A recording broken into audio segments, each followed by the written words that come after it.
Hello everyone, and welcome back to our channel, where we break down the biggest stories shaping South African politics.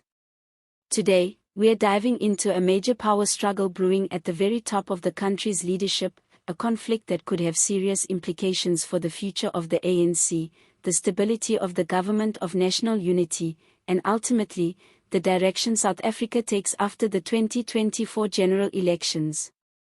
Tensions are rising between President Cyril Ramaphosa and his deputy, Paul Mashatile, over the increasingly controversial role of the Democratic Alliance within the GNU.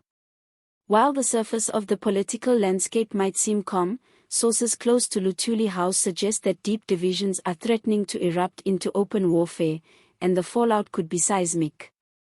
Let's start by unpacking the fundamentals.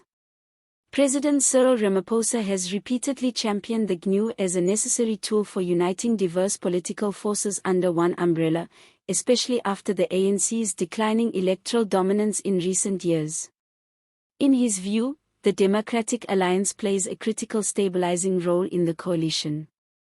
Ramaphosa believes that bringing in the DA helps give the GNU the kind of balance and ideological diversity needed to govern a country facing multiple crises, from economic stagnation to youth unemployment, from service delivery failures to rising inequality. But Deputy President Paul Mashatile doesn't quite see it the same way. In fact, behind the scenes, Mashatile has reportedly been lobbying for a complete rethink of the GNU. According to insiders, he wants the DA's influence drastically reduced or removed altogether. He argues that their presence has watered down the ANC's transformative agenda and blocked meaningful progress on core policies like land redistribution, radical economic transformation, and expanded state ownership in strategic sectors. Mashatile is said to be aligning himself with more populist voices within the ANC and alliance partners who are growing increasingly frustrated with what they see as a centrist, even neoliberal, drift under Ramaphosa's leadership. While Ramaphosa is often praised by global investors and Western allies for his pragmatism and market-friendly approach, that very posture has made him vulnerable to criticism from within his own party, especially from members who believe the ANC has strayed too far from its liberation roots. Now, here's where things start to get more explosive. The battle between Ramaphosa and Mashatile isn't just a matter of policy differences, it's become a test of political survival. Some analysts argue that Mashatile's recent moves suggest he's positioning himself for a possible leadership bid, either before or after the 2024 elections. If that's the case, then the GNU dispute may just be the first salvo in a much larger internal war. Sources familiar with recent NEC meetings suggest that Mashatile has been quietly consolidating support, especially among provincial leaders who are skeptical of the DA's role. He's presenting himself as a figure who can restore the ANC's credibility among its traditional working-class base, many of whom feel alienated by the current administration's compromises and coalitions. At the same time, he's also appealing to the rising generation of populist and Pan-Africanist thinkers who want to see a more assertive, nationalist direction for South Africa's economic and social policies. Meanwhile, Ramaphosa is under increasing pressure from both sides. On one hand, international stakeholders and centrist voters still see him as the only adult in the room capable of maintaining stability. On the other, his authority within the ANC is being questioned, with some critics accusing him of being too lenient on corruption, too slow on reforms, and too eager to appease parties like the DA at the expense of ANC identity. What's really at stake here is more than just cabinet reshuffles or coalition configurations, it's the future of governance in South Africa. If the GNU collapses, it could trigger political instability at a time when the country can least afford it. Investors are already jittery about the lack of progress on key economic policies, and any sign of disunity at the top could further erode confidence. As political analyst Lebo Masiko puts it, this isn't just a turf war. It's a philosophical clash over the soul of the ANC.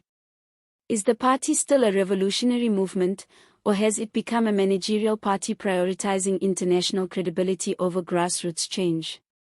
And can it survive this identity crisis while still holding on to power? Let's not forget the context in which this drama is playing out.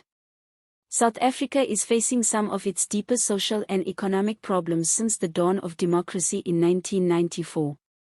Youth unemployment is at crisis levels, communities are protesting daily over broken infrastructure and failing municipalities, and trust in institutions is at an all-time low.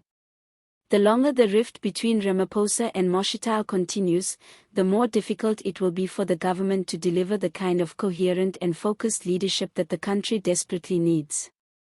There's also the added risk that this internal conflict could splinter the ANC's already fragile alliance with COSATU and the SACP. These traditional allies have been vocal in their criticism of the GNU, particularly the inclusion of parties whose policies are fundamentally at odds with the ANC's historical mission. A break with the alliance would not only weaken the ANC electorally, but also further expose it to rising opposition movements like the EFF and MK Party, who are watching these developments very closely. In the end, South Africa stands at a crossroads.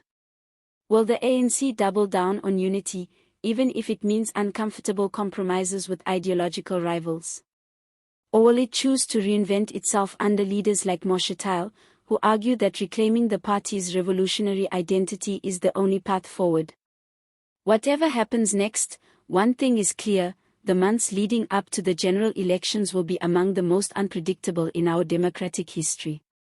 Every move Ramaphosa and Mashatile make will be scrutinized, dissected, and judged not just by the political elite, but by ordinary South Africans desperate for leadership that delivers real change.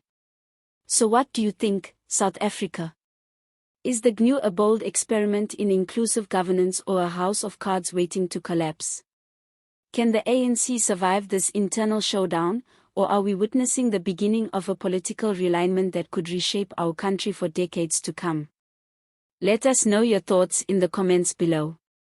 Don't forget to like this video, subscribe to the channel for more deep dives into South African politics, and hit that notification bell so you never miss an update. Thanks for watching, and as always, stay informed, stay engaged, and see you next time.